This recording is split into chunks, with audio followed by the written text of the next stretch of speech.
My days working, taking care of my little ones can be a lot.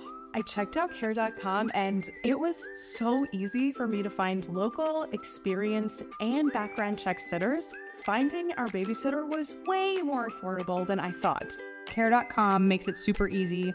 Search for qualified candidates. You can view their profiles, read reviews and ratings, check their availability, send messages directly, and get the help that you need. Care.com should be every person's go-to. JamesAllen.com is the online destination to easily design a customized engagement ring and save up to 50% compared to traditional stores. You pick a diamond, whether it's lab-created or earth-created. James Allen has over 200,000 conflict-free stones. Then you pick your ring setting and metal. And if you need some help, they have real-time diamond consultations available, where an expert can walk you through it all. Get 25% off your order at JamesAllen.com code podcast. That's JamesAllen.com code podcast.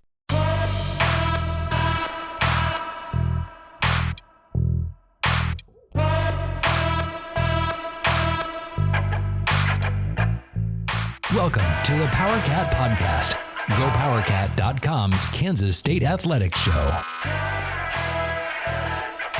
Now, here's your host, GoPowercat publisher, Tim Fitzgerald. Hi, everyone. It's Tim Fitzgerald, publisher of GoPowercat, with another edition of the Powercat Pregame Podcast, sponsored by Robbins Motor Company. I am in our studio here in Manhattan, Kansas, and we'll be going out to all of our experts, all GoPowercat's experts, throughout this show. The normal lineup: Brien Hanley, our football analyst; Ryan Wallace, one of our football experts, covers recruiting and so much more for us at GoPowercat. And our odds guy, Ryan Gilbert, will wrap up the show at the end. Kansas State against Troy, 11 a.m. on Saturday at Bill Snyder Family Stadium. Both teams are 1-0 after winning their openers.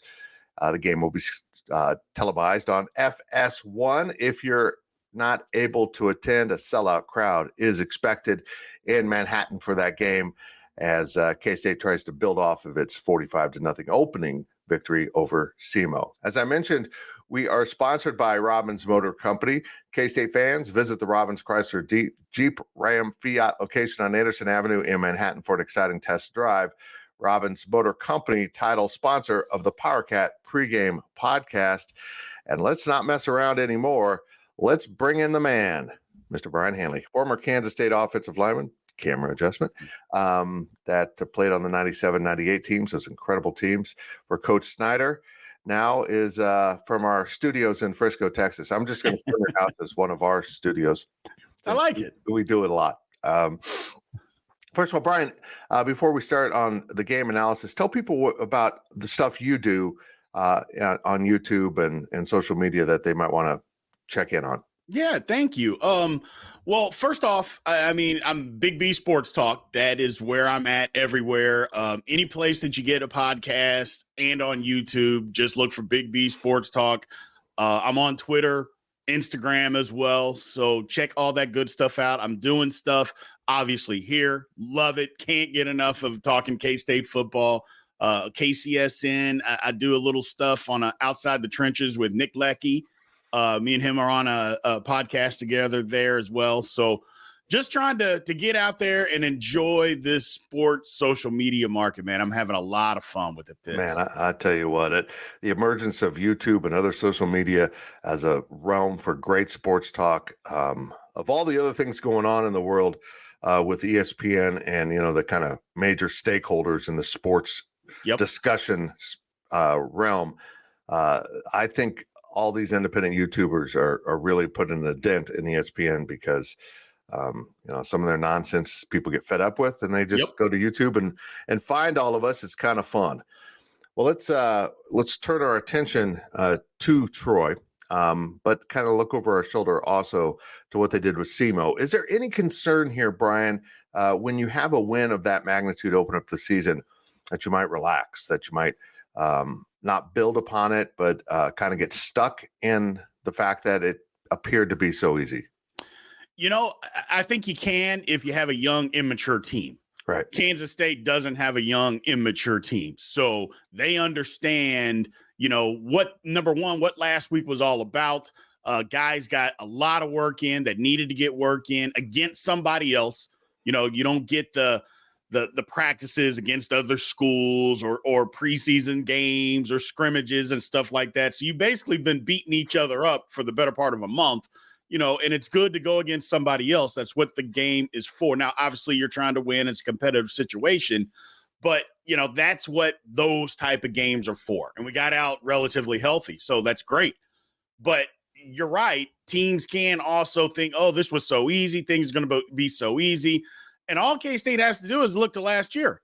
And they played a Tulane team in a similar type of situation and lost. Now, let's take a step back. Tulane was way better than what anybody had anticipated.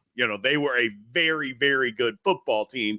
K-State, I think, still was better. They just underestimated them, didn't prepare, didn't have the whole game plan to play against a team like Tulane. But I think K-State as a whole, like I said, they have a very mature veteran football team. So being able to put that game aside makes it a heck of a lot easier when you have veterans that understand. Yeah, I mean, that's exactly right. I remember on this show last year talking about don't be fooled by Tulane's record. This is a pretty good team that's going to be extremely well coached. And they turned out to be that and more. We had no idea that Tulane, and maybe it was because they beat K-State, would go on to play in a New Year's Six Bowl against USC and win. So I think that had panned out just fine. I think Troy might also be a New Year's Six type level team. They might be the one that comes out of the group of six or whatever it is now to end up playing in a bigger bowl because Troy's also a veteran team. They're not going to be fooled by much out there. I love Sun Belt football. I think the Sun Belt is the blueprint for the smaller conferences. I think if you're a smaller conference, the American not expanding to the West Coast told me that they get it. Stay compact in the way you're lined up and play regional rivals that have a lot of sense of meaning to you. And Troy has kind of floated to the top of that conference. Really physical. They didn't play great against Stephen F. Austin last week, but they did enough to win. Still, though, if you don't come out and prepare to play a really good Sun Belt team, they're going to kick you in the teeth. And I think you're right. I think this K-State team knows that damn well. They're not going to look past them. They are veteran, but they've got a lesson fresh in their mind. And believe me, they bring it up quite a bit. Yeah, absolutely. Absolutely. And, there's nothing that teaches a football team. Now, granted, it was last year, but nothing teaches a football team better than a loss. And that's just got to be fresh on a lot of these guys' minds from what happened last year. And again, K-State's got a lot to play for. They got a lot at stake. I'm not necessarily meaning this game, but for this season, K-State's got a lot to play for, man, and they can't afford hiccups in games they should win. And when I mean win, they should win handily. Now, football happens, things happen. You don't always win all those games handily that you should.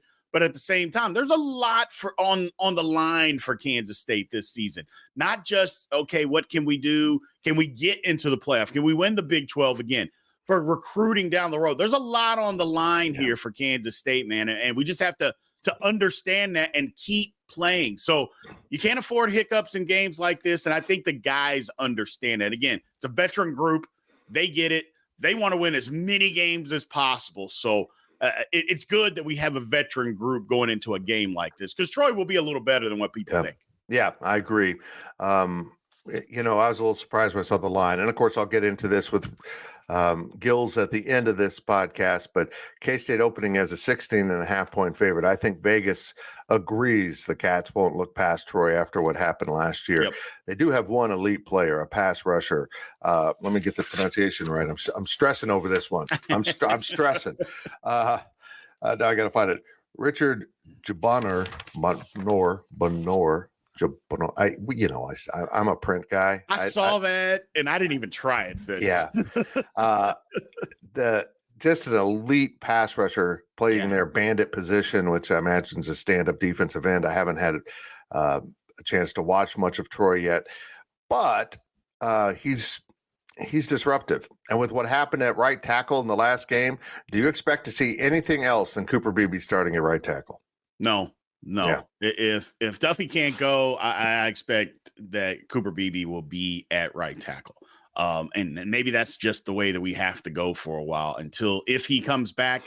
He's supposed to be back. We'll see. You know how injuries work. Yep. You know, the human body, I mean, it does what it wants to do. So we'll see what happens. But yeah, and like I said, that was the only bad spot, if you want to call it a bad spot. It's a spot for concern. Let's say that. It's better. It's a spot for concern for K-State. So, but luckily we have an All-American that can alleviate some of those concerns for us. So it's nice to be able to do that. It's kind of what we mentioned, you know, last week, as far as being able to get guys moved around in different positions. It's great that we have that capability and guys that are so versatile. And being able to be versatile is only going to help K-State moving forward. Of course, the benefit is they actually have 6 returning starters with Taylor Portier coming back. He was playing right guard next to Beebe when he was at right tackle, and Hadley Panzer, the guy that replaced Portier last year along the line, slid over to left guard. It was interesting that we asked Hadley Panzer on a Tuesday at the press conference, did he mind moving from right to left? He played right all last year, and then he pops over to left and moved to right a little bit in this game. He said the guard positions, it didn't really bother him moving from side to side. As a former guard, is that true? I mean, is that just something that he finds easy, what isn't really particularly that simple to do? I think he's right, actually. Guard positions are easier than tackles. It's a lot different. You're out there on an island. A lot of hand placement is different, and steps are different.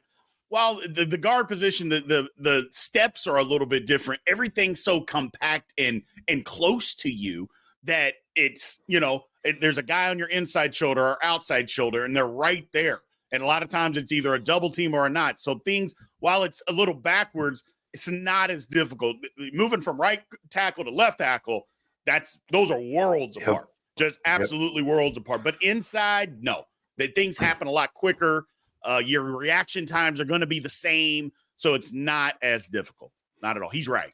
Okay, let's turn this into a Cooper Beebe appreciation segment. He started at left guard, moved to right tackle, also played left tackle at some point in the game.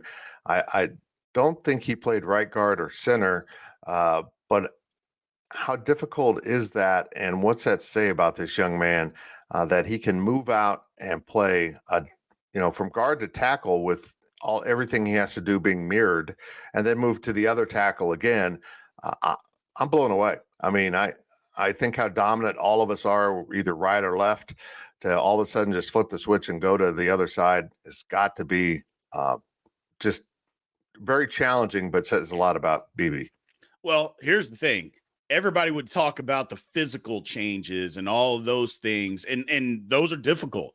It's the mental part that's more difficult. You know, they talked about Travis Henry from Colorado, him playing all these snaps on offense and defense as cornerback and a wide receiver, playing 1 million snaps. I mean, that's just incredible physically. But the mental aspect of having to learn the plays as a wide receiver and as a cornerback is incredible.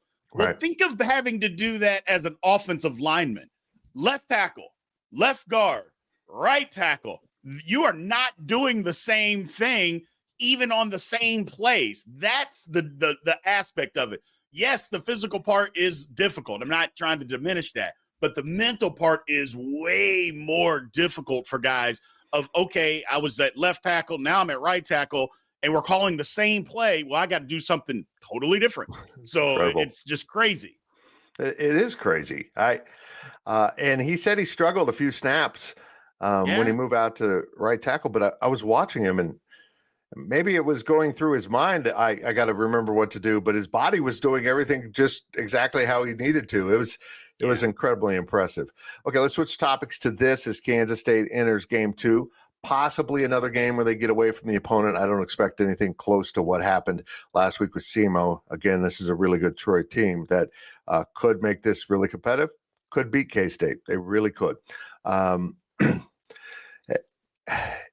What is your opinion now in the modern era? And what I mean by that is transfer portal, NIL, of college football with redshirting. K-State played 11 or 12 true freshmen. If they can get away from Troy, they probably will continue to try to get a look at those players, and including in that modern era is the ability to play 4 games and still redshirt. I have done a complete change. I've kind of followed Chris Kleiman on this. He said this at a press conference. Don't even worry about it. I mean, if don't be planning to redshirt anyone until we're just not using them. Let game day dictate who you need to play, and if that means you play 6 true freshmen and burn a year of eligibility, so be it. Maybe an injury will happen. Maybe they leave early for the NFL. That's the good scenario. Maybe they transfer out eventually. Make the most of what you have of them in the immediate. It's kind of like just life, to live the day and worry about tomorrow later. He is 1,000% correct, because it's just what you said. First of all, with the transfer portal, if guys aren't playing right away, let's say you have 10 guys, you'll lose 40% of those guys. Right. So they're just going to leave. They could be happy, but if they're not playing, you know what? I want to go play. And that's just the way that college football is today. So play everybody. Don't worry about it. If somebody wants the red shirt, first of all, I've never heard of a college athlete, and I've been following in college sports for almost 40 years. And I've never heard of a guy, coach, I want a red shirt. I don't want to play. That doesn't happen. Now, they may not be physically capable or able to play, but they don't go to coaches and just say, hey, coach, I don't want to play. Nah, I just want a red shirt. That didn't happen 40 years ago, and that's not happening today. So play as many people as you think can play, because you never know when you're going to need somebody. Get as much experience as possible. And again, if you don't know who's going to be on your team next year anyway, the way that this transfer portal is. So you might as well use everybody that you have on your team now and get the best that you can get out of them and move forward from there. Yeah, I agree. Just play them. He mentioned that there's some offensive, defensive linemen who maybe aren't as physically suited yet to play, which is, particularly for an offensive lineman, that development. Sometimes you're just a big kid and you need to become a big, strong kid once you get to the college level. But from everything they're saying, these guys have the skills. They just need to up their strength to be at the college level. And still, with that said, I saw a lot of true freshmen play in this game, and none of them against SEMO, none of them look overmatched. None of them. No. And we had Asa Newsome on Tuesday for the press conference. Dude, he's an 18-year-old man, and he handled himself so well. He is a big kid. Eli Drinkowitz would have his daughters marry him. Just a wonderful young man. And I'm just kind of blown away that K-State's now getting a lot more of these kids that are physically equipped to come in and play right away. And against a team like Troy, on what might be a 90-degree day, you might have to dig into that depth and continue to wear down the opponent. And guys like that are just vital. Yeah, absolutely. Absolutely. Look, I mean, the way that high school football and personal trainers and all these things that go on behind the scenes that people do nowadays and people pay for only has a better impact on kids being more physically able to play earlier. Before that wasn't the case. You were right. Just like some offensive line and defensive. Heck, from my own experience, I was at Coffeyville, and, I don't toot my horn a lot, but I was the number 1 junior college player in the country. Yep, you were. And I came in and I was bench pressing 335 pounds. And the very first spring practice, I said, I have to up this 100 pounds or I can't play. I remember it specifically, and I can remember getting with Coach Cole. I go, you got to get this up 100 pounds by the time we start the season. And we did.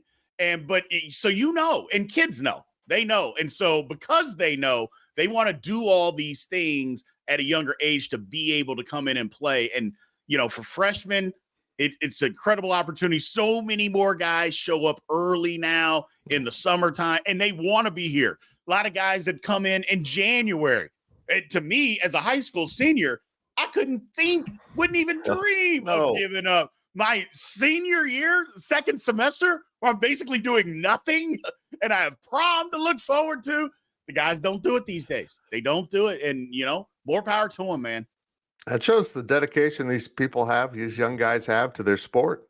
Yeah. I mean, that's a very visible sacrifice. But, Asa mentioned it. This is a full-time job. When you come to college to play a sport, you're a student also, but this is your job. This is 40 hours a week or more of labor between everything you got to do, practice field, training, all the weight room stuff. Just it's amazing how these kids adjust. But as we wrap this up, is K-State just going to wear down Troy, or is K-State going to get away early from Troy, or is this going to be a down to the wire type of game? I don't think it's going to be a down to the wire game. I think I think it'll be closer the first half than what a lot of people will think K-State should be up by 3 touchdowns at the end of the first quarter. I'm like, it's not going to be that. Yep. K-State is a better football team than Troy. They are. And I think they'll get away from them about the middle of the third quarter. K-State will they'll be too physical. Kind of what you said. They'll pound them out. But I do think they will get away from them. I think the final score is somewhere 45-17. K-State's not going to shut them out. Troy's good.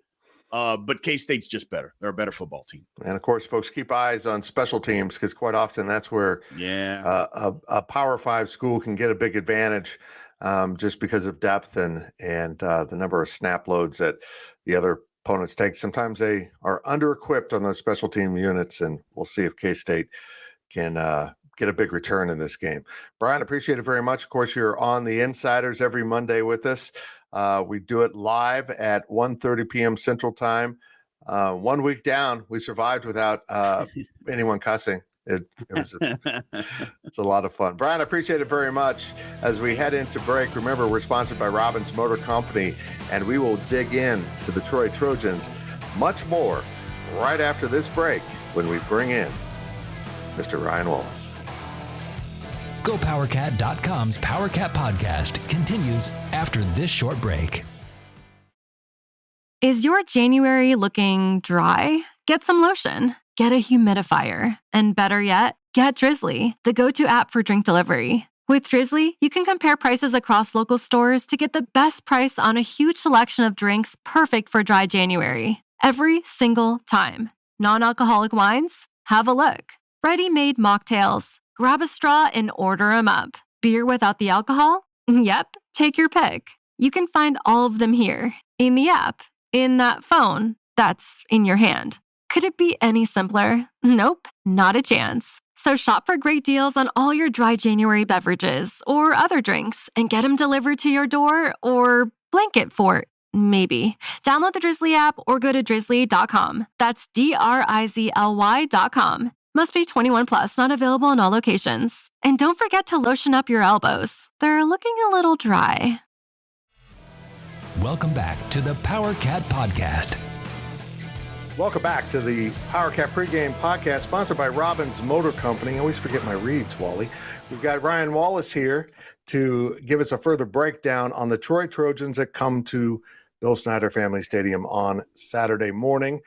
The dedicated team of automotive professionals at Robbins Chrysler Dodge Jeep Ram Fiat, it's a lot of words, Wally, will match you with a vehicle that suits your lifestyle and budget. Robbins Motor Company, proud sponsor of the Powercat Pregame Podcast. Wally, just give me your quick summation of your thoughts coming out of the SEMO win. It was a nice, clean win, only a few hiccups along the way. I just kind of feel like it went as well as you could realistically expect an opener to go. Yeah, I mean, overall, it seemed like the guys were a well-oiled machine. I mean, really, the lone hiccup on offense was the interception by Will Howard. Mm-hmm. They ran the ball well. They threw the ball well. Maintained good possession of the ball. Offensively, I think the one thing that you came away with was, okay, maybe Jaden Jackson can fill in for Keegan Johnson if need be. But also, I think it goes without saying that the second wave of the starting offensive line is definitely, I think, the way that K-State should proceed. And by that, I mean Cooper Beebe at right tackle, flipping Hadley Panzer to left guard, and playing Potier next to Beebe. And then defensively, Fitz, real quick, hard to really gauge a whole lot, but you loved what you saw from some of the backups that came in. I mean, the starters did their thing. I thought maybe they had to manufacture some some pressure a little bit. You'd like to see Khalid Duke, Nate Matlack, and Brendan Mott maybe generate a little bit more on their own. But at the same time, as long as they're getting pressure, it doesn't matter where it's coming from. And eager to see a little bit more from the secondary. I'm not sure we quite saw them tested that much against SEMO. K-State got away so quickly. I felt like SEMO never really tried to open up their offense to come back. They just stuck in their base offense. They mixed the run and the pass. It was almost like once it got to one point, the coach is like, look, we're only going to make it worse if we start throwing the ball all over the field. Let's try to work on our stuff. And K-State just did an incredible job stopping that running game cold. Yeah, no doubt. And like I said, I think that speaks to the way that we saw the defensive line play even without Uso. And I think it speaks to the linebacking core. They might have been the stars of the show, Fitz, because Daniel Green, Austin Moore were incredible. Jay Clifton came in and played lights out. Desmond Purnell didn't play, I thought, a ton for what we heard about from him coming out of fall camp. But, the snaps that he was in there for, he was impactful. And then, good Lord, Austin Romaine and Asa Newsome. I mean, what more can you say about those guys? So, the linebackers might have come out as one of the stronger positions from week one. Man, they're kind of set up there. They're going to lose two longtime starters and Moore and Green, but boy, those freshmen looked legit. They've got a lot to learn, but boy, that's a good starting place. You brought up the guy that I want to shift now to Troy about. Having Uso back in the middle of this defense is going to be significant. I thought that the backup nose tackles did a good job, but Uso's a complete disruptor, and you're going to need it against a better opponent. No doubt. I mean, John Summerall, the head coach of Troy, mentioned Uso, didn't mention him by name, but he said they've got a big nose tackle that didn't play a whole lot. So he fully expects them to see more of Uso here in week 2. And he flat out said, we've got to be better at the line of scrimmage. They've got to hold the line and try and win it. And honestly, those are the two areas right now, I think, for Troy, whether it be defensive line and offensive line, that I think coming out of week 1, the coaching staff, the fans, anybody who really watched the game is probably pointing to as the weak link right now. They had a lot to try and get over the hump with coming into 2023 in terms of replacing guys. Troy on the offensive line lost 2 all Sun Belt players, and they've added an Oklahoma State transfer at center. But I mean, as we've seen at K-State, you take one piece of that, communication out and it disrupts the rhythm. The offensive line, I know they ran for a ton of yards, but I think that speaks more to the running back than the offensive line. And then the defensive line that I thought coming in to the season, reading about Troy during the offseason would be one of their strengths, didn't really generate a whole lot. Now, I think the caveat there, Fitz, is TJ Jackson not playing in week 1. He's still suspended for some sort of disciplinary thing. Coach Summerall, they asked him in the press conference this week, will we see TJ Jackson, who was a first-team All-Sun Belt player last year at defensive end? And he kind of smirked and said, you'll have to wait and see until Saturday. That, though, Fitz, would change, I think, the complexion of what we saw from Troy's defensive line in week 1. Yeah, 48-30, they beat Stephen F. Austin, but that's a lot of points to give up to an FCS program. And I don't know. I mean, I don't want to read too much into it because we've seen that happen with K-State in the past. But it does bring up an interesting thought that maybe K-State will be able to move the ball a little more freely on Troy than what I thought coming into the season as Sun Belt champs, because I have a lot of respect for the Sun Belt. They play a great brand of football, and they have athletes. And to win that league and then be picked to win it again says a lot. But, boy, when you give up 30 points that way, I'm going to have to see something more, I guess. But I think K-State will be able to move the ball as long as they open up the offense and don't get conservative. Yeah, no doubt. I think coming out of the offseason, this was kind of that hot pick. Again, right. Maybe it was because of what we saw with Tulane last year of, maybe this was the one that might catch K-State because of everything Troy did last year. And the more you kind of research the Trojans, they're not the same 2022 team that will come into Manhattan on Saturday morning.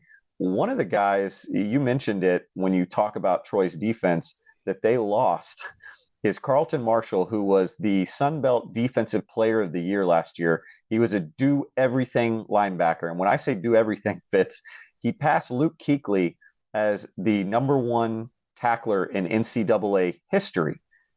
replacing him is kind of a big deal.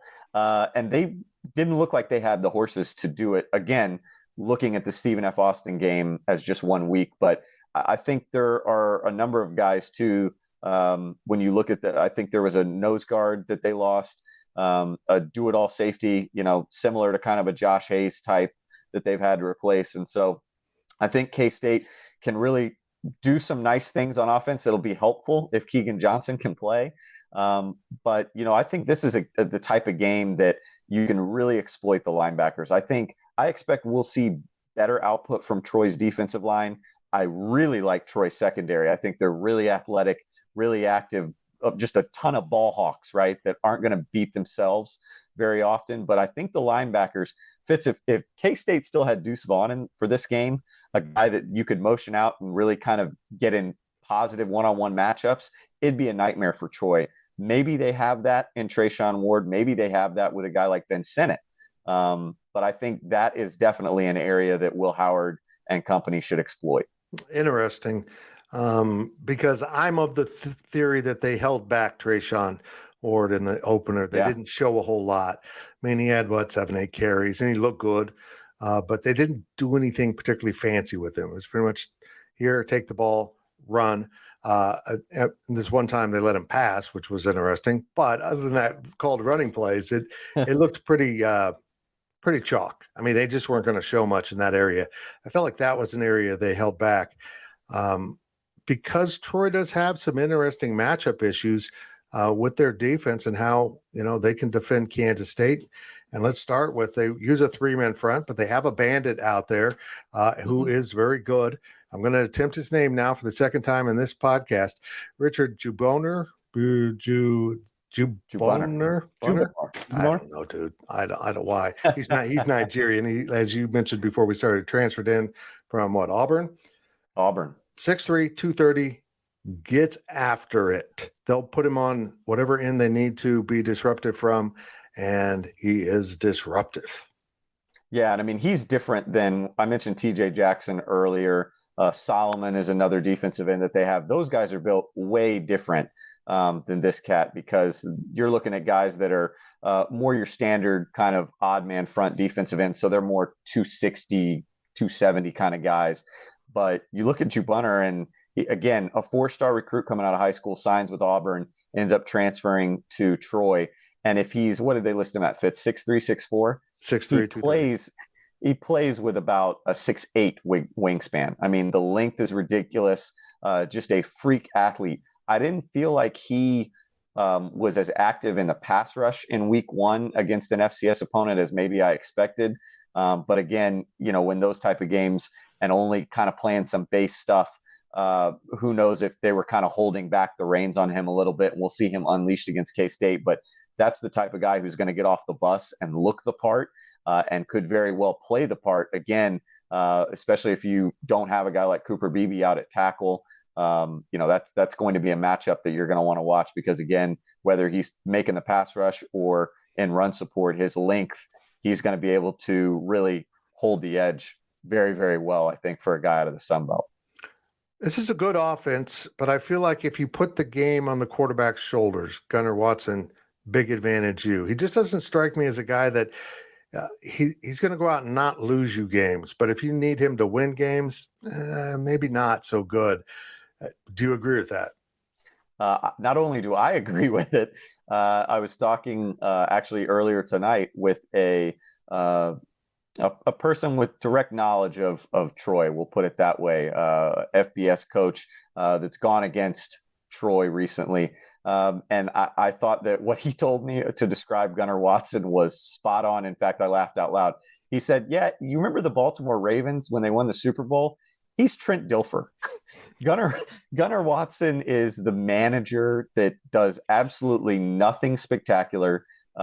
He's, dare I say, mediocre, right? I mean, his career passing numbers are there, but he's a guy that when I watched him, he reminded me of Carson Kaufman, Fitz. And I mean that in the sense of like, yeah, he can make some throws if you keep a pocket clean. He's not going to make a ton of like mental errors, but he's not going to win you games. I think you nailed it.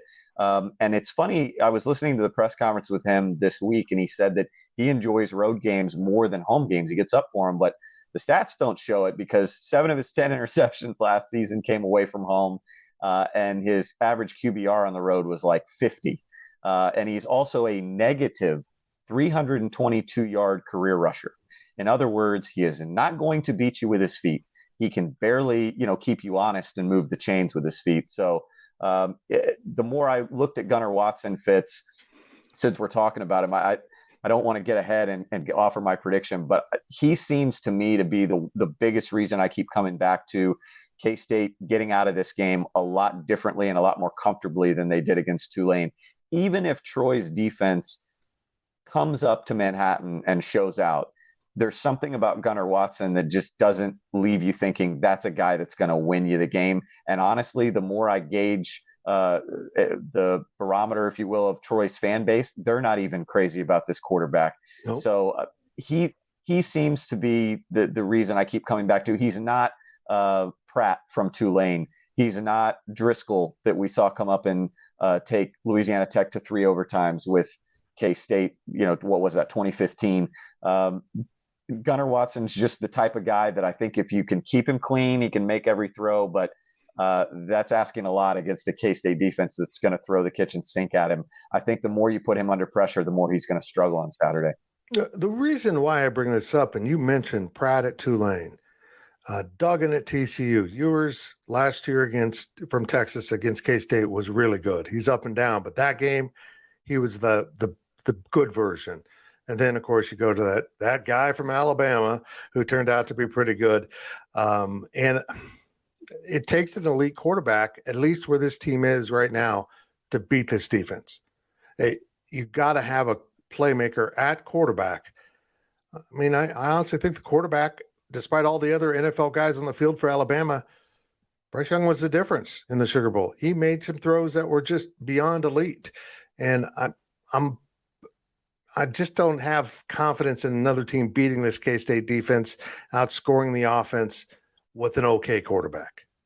Exactly. And then you look around him and you think, well, can an okay quarterback win with, plus guys at the skill position? And, for everything that Kamani Vidal did in week 1 against Stephen F. Austin, excuse me, and everything that he did last year in the Sun Belt, he's a heck of a running back, but I don't know if he's good enough to, overdo what Gunnar Watson can't do. And then you look at the wide receiver position, and this is, again, an offense that doesn't really hit you with the deep ball, Fitz. They just kind of want to keep you honest, 10 to 15 yards, because, again, that's really all Gunnar Watson can do. So as much as I like a guy like Jabri Barber, who's kind of their dynamic Phillip Brooks type receiver, kind of slot kid, they don't really have anybody surrounding him. Tez Johnson was a really good wide receiver for them last year. He entered the transfer portal and ended up at Oregon. So that tells you, the type of talent that he was.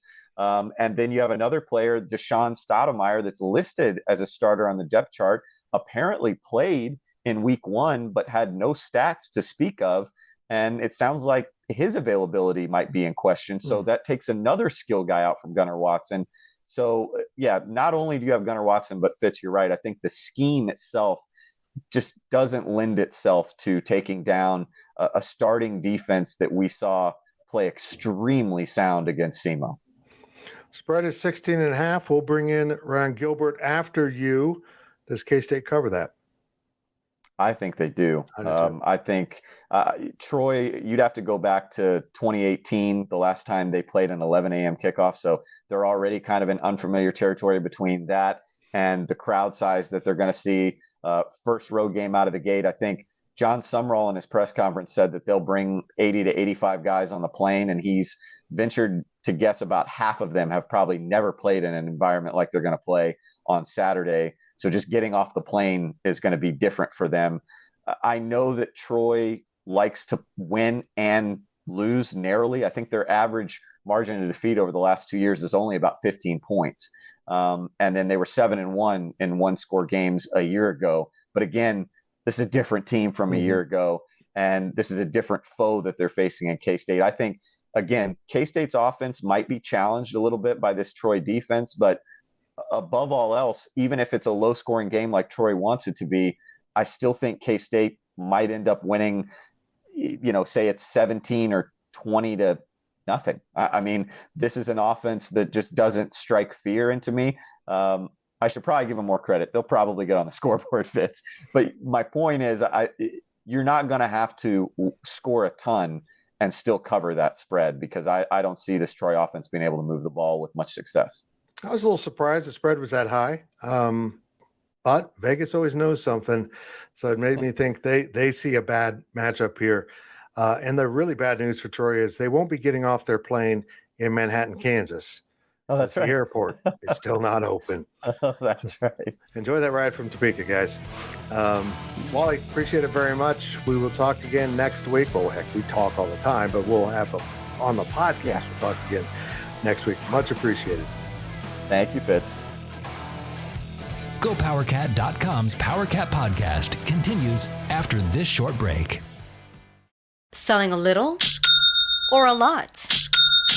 Shopify helps you do your thing, however you cha-ching. Shopify is the global commerce platform that helps you sell at every stage of your business. From the launch your online shop stage, to the first real-life store stage, all the way to the did we just hit 1 million orders stage. Shopify is here to help you grow. Whether you're selling scented soap or offering outdoor outfits, Shopify helps you sell everywhere. From their all-in-one e-commerce platform to their in-person POS system, wherever and whatever you're selling, Shopify's got you covered. Shopify helps you turn browsers into buyers with the internet's best converting checkout. 15% better on average compared to other leading commerce platforms. And sell more with less effort thanks to Shopify Magic, your AI-powered all-star. Shopify powers 10% of all e-commerce in the US. And Shopify is the global force behind Allbirds, Rothy's, and Brooklinen, and millions of other entrepreneurs of every size across 175 countries. Plus, Shopify's award-winning 24/7 help is there to support your success every step of the way. Because businesses that grow with Shopify. Sign up for a $1 per month trial period at shopify.com/Odyssey Podcast, all lowercase. Go to shopify.com/Odyssey Podcast now to grow your business, no matter what stage you're in. Shopify.com/Odyssey Podcast.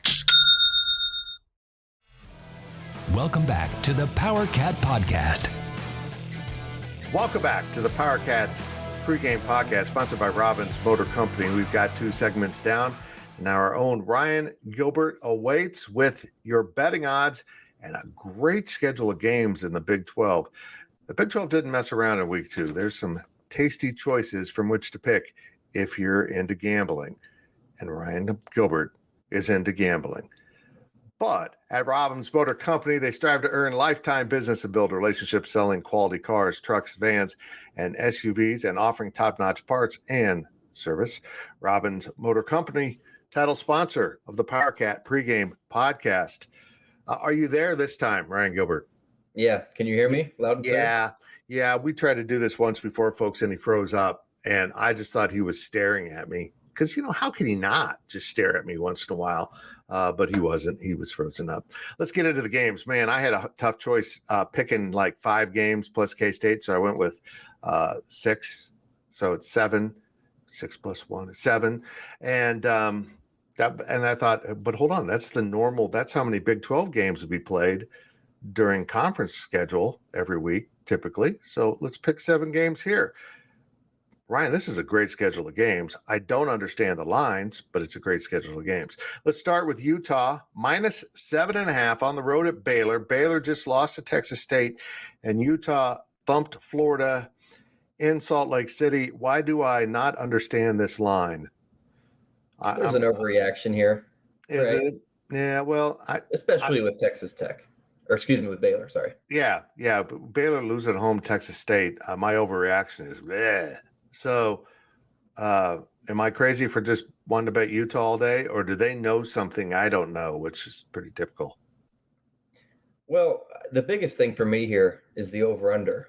It's 47 points, I believe, and that's super low for college football. And so I think a lot of that has to do with Baylor losing its quarterback. Obviously, they've got a transfer in from Mississippi State, who I know hasn't played a ton, but he's still a guy that was at an SEC program. So how bad can he really be? Baylor's going to be able to put up points. We know that Utah's going to be able to score as well. So I actually lean over here. Baylor in its last 11 games has hit the over in 9 of those last 11 games. So I think the over is probably the move here. The over-under is just super low, and I couldn't tell you who's going to win or lose this game, but I think Baylor's going to be able to make it a competitive game. So they'll be able to score points and maybe lean for them to cover, but I think the over is the move here. Yep, that's a wise choice. You're a wise man in a hoodie. Iowa -4 at Iowa State. Now, my problem here is when Iowa's -4, it requires them to score more than a field goal in a game to cover. I'm not sure that their offense is capable of that. Maybe they've revised their offense and it's just incredible now. And Iowa State, look, I wouldn't touch this game. I'm intrigued by the line, but with Iowa State's mess and this game's going to be ugly, where do you fall on this one?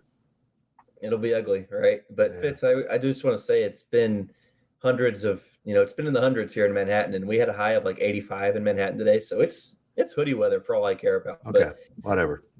Another over-under here, Iowa State and Iowa, the last 8 times they've played, the last 7 have gone under between these two teams. And I'll give it to Iowa State. They look decent against Northern Iowa, who I know isn't anything special, but give credit where it's due. So again, I'd lean on the under in this game, but as far as the actual spread goes, am I crazy for wanting to go with Iowa State? I don't want to put too much stock into 1 week, but we'll see. Okay, we're going to write that down. Ryan Gilbert, known Matt Campbell lover. Okay, on to Cincinnati at Pitt in another realm. This is a Big 12 game. Maybe in about 10 years, this is a Big 12 game. Cincinnati is +7.5 at Pitt, and I don't know that Pitt's that good. You're the expert in all things Pittsburgh now. How do you feel about this game? I've got to bet Pitt, right? I know. You're a Pittsburgh guy now. Games at Acrisure Stadium where the Steelers are going to play the next day, but Pittsburgh's got a really good run defense. That was a defense that gave up less than 100 yards on the ground per game in 2022. They gave up -1 rushing yard in week 1 on Saturday. And so, again, here, this spread for Cincinnati, Pittsburgh's favored by 7.5. I think that's probably fair. But if you're into that market of prop bets, looking at some of Cincinnati's running backs, that the props aren't available on Caesars yet, but when those do come out eventually later in the week, that's certainly something to look into. Okay, there we go. Another Pac-12, Big 12 game. That's advantage Pac-12. Oregon is a 6.5-point favorite at Texas Tech. Of course, Tech lost last week in its opener at Wyoming. Oregon's better than Wyoming. I don't even know what to think. Share some wisdom here, because this game is really hard for me to pick, because I still think Tech's going to be good. They just weren't in that opener. Yep, I agree. I completely agree, and I think the same thing I said with Baylor. Just there's too much of a panic here. I'm not going to panic with Texas Tech. I still have obviously some high hopes for them in the Big 12 this season. But look at what K-State did last year, losing to Tulane. You're going to have hiccups. Bluntly put, Texas Tech might have just overlooked, in week 1, and that's fine. It's okay. That's going to happen. But, is this team going to learn from that? I think there's a good chance they do. K-State surely learned from its loss to Tulane last year. So, one loss doesn't have to define a season. One loss doesn't tell you exactly who a team is, right? So I think this is a good bounce back opportunity for Texas Tech, and I think it's worth some sprinkle on the money line as well. Well, I like that. You're going to sprinkle some stuff. UCF is going to Boise, where they are a 3.5-point favorite. A very intriguing game between a school that, is probably worthy of being at the Power 5 level, one that has just stepped up to it. I love this game. I hate the blue turf. I will bet UCF on this one. Me too. And we were having a conversation about this today about Boise. Is it true that they cover up the turf because birds fly into them? Is that a thing? Or am I completely being misled? Because they think it's like a lake. That would make sense to me, that they would quite often poop on it. That's what birds do over bodies of water. I don't know if you knew that trivia, but I guess that makes sense. A good solution for that, instead of covering it up, get a green field. There's a solution. Crazy. That's crazy. But UCF put up over 700 yards on Saturday. We saw what happened with Boise just getting dominated by Washington. So again, I know I just talked about not putting too much stock into week 1 games, but I don't see how you can bet on Boise State here. I think UCF's got obviously a lot to prove here. Year 1 in the Big 12. Give me the Golden Knights. Okay, here we go. The one the national media is talking about, Texas going to Alabama. Texas is a 7-point underdog on the road. After what happened last year, I think Alabama all day in this game. But Texas is maybe the only Big 12 team at this snapshot that has the athletes, the dudes to play with the elite SEC. They showed it last year against Alabama and then didn't win enough games to get to the Big 12 title game. This could be a good game, but I think Alabama covers this. I'm going to go with Texas, Fitz. Represent the Big 12 for one last year. Right? There. Yeah. But I think when you look at the final scores, Alabama obviously had a blowout victory and, looked better just from that perspective. But Middle Tennessee State didn't help themselves at all, had turnovers, penalties, all that stuff early on in the game against Alabama. So did Alabama dominate them? Yes, sure. I think any team would, but they had a lot of help handed to them. And whereas for Texas, I think Texas actually looked better in week 1.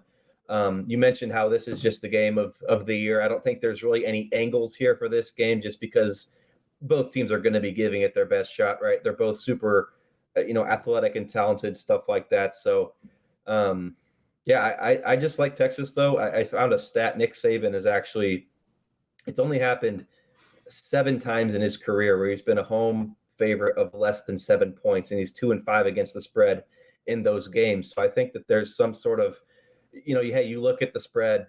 Oh, Alabama's only favored by, a couple points. This has got to be, free money, right? And obviously, when the line is that low, usually more often than not, there's a reason for it. And so I think maybe with the coaching, I would take Nick Saban over Steve Sarkisian all day long. But for a whole touchdown, I think Texas can hang around in this game and has a chance to pull off the upset. I think there's more uncertainty with Alabama's quarterback situation than what Texas has, and so I'm thinking Texas here, Fitz. Wow. You are a man of many surprises. Don't surprise me here. Troy, finally, as we get to the Cats, is a 16.5-point underdog at Bill Snyder Family Stadium on Saturday against the Cats. I was a little surprised it was this high, but after doing a little research, I kind of get it. I think K-State will just win the point of attack, and they might pull away in the second half, but they'll cover that 17. I want to double down on betting against Kansas State. I did it last week, and that obviously, backfired on me a little bit. But me and Cole Carmody, we were down on the sidelines before the game, and just the players from SEMA went back to the locker room and ran right by us, and we just looked at each other like, wow, like they're just little. Like it was like the JV team going up against the varsity team for Kansas State, right? This Troy team's going to be legit. I think you said this, Fitz, on the podcast or something in the last couple of weeks, that this would be a middle of the pack team in the Big 12. They could easily beat some of those bottom teams in the Big 12. So it's going to be a much greater test for Kansas State. Now, obviously, Kansas State's going to probably open up the playbook a little bit more, not be so. I don't want to say K-State was vanilla, but, they're going to be doing some more things on Saturday against Troy, right? But that being said, I mean, it's a lot of points, man. What was it? You said 16 right now? I think it opened at 14, and it moved actually. People are betting on Kansas State. People are bought into this K-State team as far as where the money is, and I just don't know if I can see it right now. There's still a couple questions on the secondary. The wide receivers looked okay, but I don't know if that can be replicated here into week 2. So, give me Troy. Troy's won 12 in a row. I pulled up one more stat here, Fitz. I've got stats coming at you all day long on this, but Troy's covered in 5 straight road games, and so they can win. They know how to win, right? This is a team that I think Chris Kleiman mentioned that on Tuesday, that they won some one-score games, some close games, but good teams, they find ways to win games. And obviously Troy's been able to do that. And so I think Troy covers this game. I don't know if K-State's going to lose just because of what happened last year to Tulane. The Arkansas State loss, I think that they're going to be ready to go in this game, but it's not going to be easy. And this is really the first test for Kansas State. Like I mentioned earlier, that game against SEMO, I don't know if we should really be putting anything into it other than Avery Johnson looks like the future quarterback for Kansas State. Other than that, you can't compare SEMO and Troy. You just can't. This is, two completely different teams. And if K-State was favored by 16 to any team in the Big 12, I would have to take that other team than Kansas State. Okay, Ryan Gilbert. And that's where I think Troy is, right? A Big 12 team. My goodness. I don't even know you anymore, but I appreciate your input. We appreciate Ryan Gilbert joining us for his weekly gambling segment. I'm still trying to wrestle with him thinking Troy will cover. It's all right. He can have a different opinion from me if he's prepared to be wrong. That's how it works around here. We appreciate you listening to the podcast, whether you watched it on YouTube or on a podcast platform. Reminder, we're doing so much with our YouTube channel right now. Head on over there, subscribe to the YouTube channel. It's free, but it grows our algorithm significantly. And remember, every Monday at 1:30, the Insiders tapes, but we broadcast live right there on the YouTube machine and on Twitter. So you can come check us out whenever you are free. And of course, it then exists on YouTube for all to watch from there on out. Let's wrap this up the same way we do every week with my one thing to watch for K-State fans who might be in attendance at Bill Snyder Family Stadium or watching at home. The game is on FS1. It kicks at 11 a.m. For me, it's about the running backs, and I'm really interested to see the rotation. DJ Giddens had a really nice opener going over 100 yards. We saw some flashes from Trayshawn Ward of what he can be, but I also suspect the coaches kind of kept in reserve a lot of the stuff they put into this offense for Trayshawn Ward. I think they have much more to give in terms of how he can impact this offense. And will we see some of that in this game, or is it something they want to hold on to even longer and try to attack this Troy defense, which is pretty good, with more mundane approaches to the running game, just straight up blocking and get guys into space? We'll see how that plays out. I suspect we will see a little bit more from Trayshawn Ward in this game than we did last week.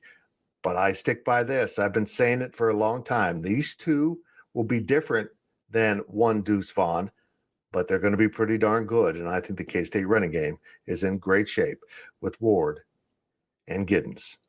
That's it for this edition of the Powercat Pregame Podcast, sponsored by Robbins Motor Company. We appreciate it so much. Kick again is at 11 at Bill Snyder Family Stadium on Saturday, Kansas State and Troy.